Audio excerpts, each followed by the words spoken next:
Hello everyone. So today we'll discuss most important part, that is the structure passing through the all the foramina of the interior of the skull. First of all, you can see here this is foramen cecum. So through the foramen cecum, imaginary vein to superior sagittal sinus will pass.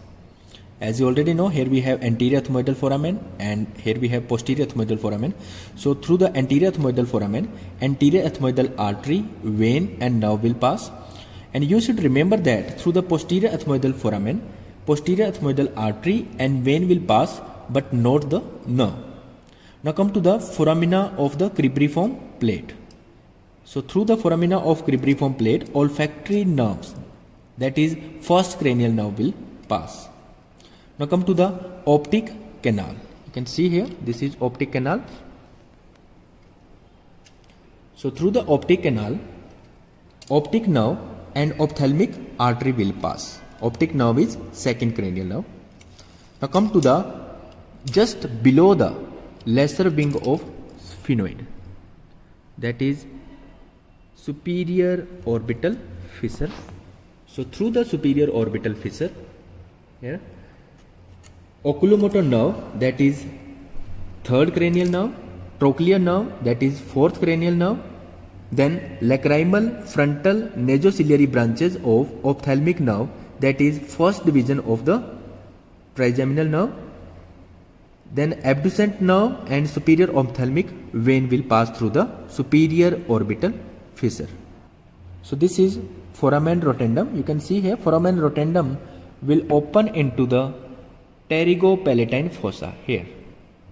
This is, okay, you can see here it is opening into the pterygopalatine fossa. So through the foramen rotundum, maxillary nerve, that is second division of the trigeminal nerve, will pass. Now come to the just behind the foramen rotundum, we have foramen ovale. So through the foramen ovale, mandibular nerve, accessory meningeal artery, lesser petrosal nerve and imaginary vein will pass. We have a mnemonic for this structure, MALE, M-A-L-E. Now come to the foramen spinosum. This is foramen spinosum. So through the foramen spinosum, middle meningeal artery, middle meningeal vein and meningeal branch of the mandibular nerve will pass. So next is foramen lacerum. During the life, the lower part of the foramen is filled with the cartilage. No significant structure will pass through the foramen except the meningeal branch of the ascending pharyngeal artery and imaginary vein from the cavernous sinus. However, the upper part, this area, upper part of the foramen is traversed by internal carotid artery with venous and sympathetic plexus around it. In the anterior wall of the foramen, the greater petrosal nerve unite with the deep petrosal nerve to form the nerve to pterygoid canal. Now this nerve leaves the foramen lacerum by entering into the pterygoid canal in its anterior wall. So over the petrous bone, you can see here this prominent area. This is arcuate eminence, and near the arcuate eminence, this area is tegmen tympani. So on this area, we have two hiatus. One is hiatus for the greater petrosal nerve. This is that will open into the lesser foramen lacerum. Then we have hiatus for the lesser petrosal nerve. You can see here that will open into the foramen ovale. Now come to the next foramen, that is internal acoustic meatus. This foramen is internal acoustic meatus. So through the internal acoustic meatus, facial nerve, that is seventh cranial nerve, vestibulocochlear nerve, that is eighth cranial nerve, and labyrinthine artery will pass. Now come to the mastoid foramen. Here you can see here, this is mastoid foramen. So through this, imaginary vein will pass. Now come to the jugular foramen. You can see here, this is jugular foramen.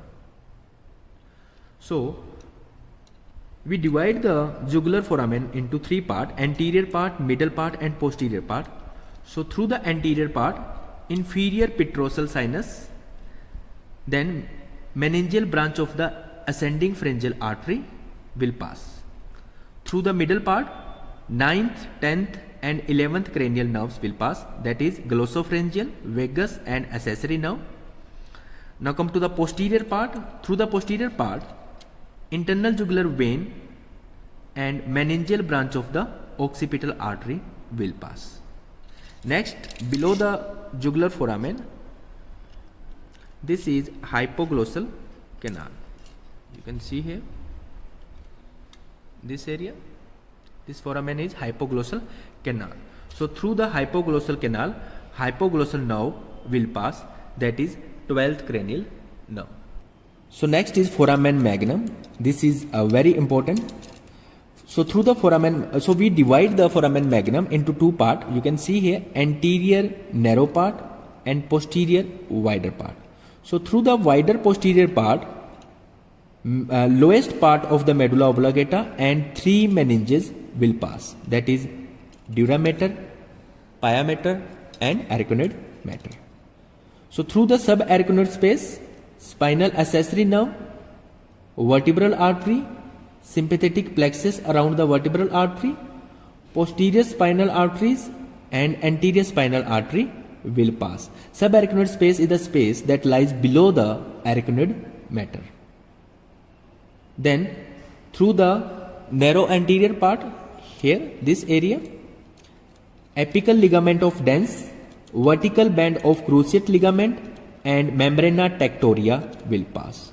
So these all structure will pass through the foramen magnum. So next, some clinical points regarding the all three cranial fossa. If the fracture of anterior cranial fossa occurs, then blood along with the CSF will come out through the nose. If the fracture of the middle cranial fossa, that is the most commonly fractured area, occurs, then blood along with the CSF will come out through the external acoustic meatus. Fracture line in the middle cranial fossa has a typical course that will pass through the parietal tuber, then parietal bone, then it will involve the squamous part of the temporal bone, and it will also involve the petrous part of the temporal bone.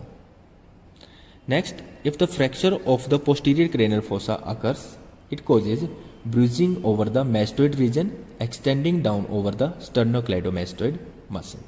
Thank you.